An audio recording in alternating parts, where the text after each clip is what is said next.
বিসমিল্লাহির রহমানির রহিম। সকল প্রশংসায় রব্বুল আলামিনের, যিনি আসমান সমূহ জমিনের মালিক। আসসালামু আলাইকুম, আশা করি সবাই ভালো আছেন। আজকে আমি মোহাম্মদ কাসিম ভাইয়ের আরেকটি রহমানি স্বপ্ন শেয়ার করব। তো শুরু করা যাক। মোহাম্মদ কাসিম ভাই বলেন, একটি সুন্দর স্বপ্ন ছিল যেটিতে আমি শেষ নবী মোহাম্মদ সাল্লাল্লাহু আলাইহি সাল্লামের পথ অনুসরণ করতে চাই।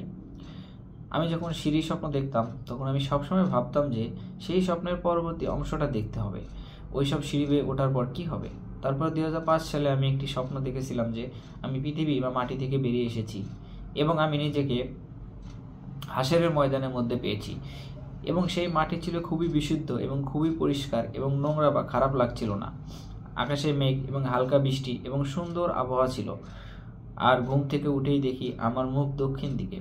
দৃশ্যটি এত সুন্দর ছিল যে আমি আল্লাহ সুবহানাহু ওয়া তাআলার প্রশংসা করতে লাগলাম যে আপনি এত দয়ালু, যে আপনি এই আবহাওয়া তৈরি করেছেন। অতঃপর আমি পশ্চিম দিকে তাকালাম এবং দেখলাম যে আল্লাহর আরশের সামনে দুজন লোক দাঁড়িয়ে আছে। একজনের উচ্চতা প্রায় আল্লাহর আরশকে স্পর্শ করবে এবং দ্বিতীয় ব্যক্তির উচ্চতা এতটাই লম্বা যে সে প্রথম ব্যক্তির হাঁটু পর্যন্ত পৌঁছে যায়।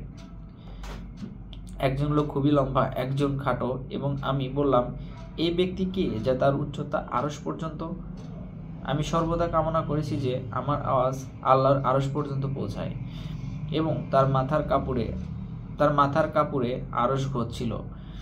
আল্লাহ তিনি সামান্য নড়াচড়া করছিলেন এবং তার কারণে আরশ কিছুটা নড়ছিল।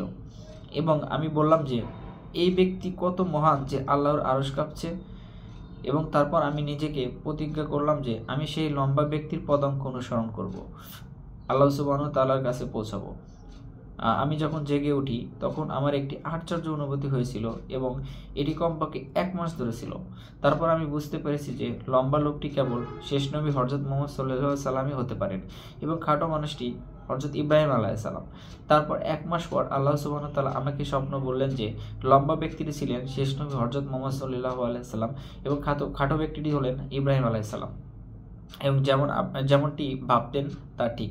স্বপ্নটি এখানে শেষ হয়। আল্লাহ হাফেজ।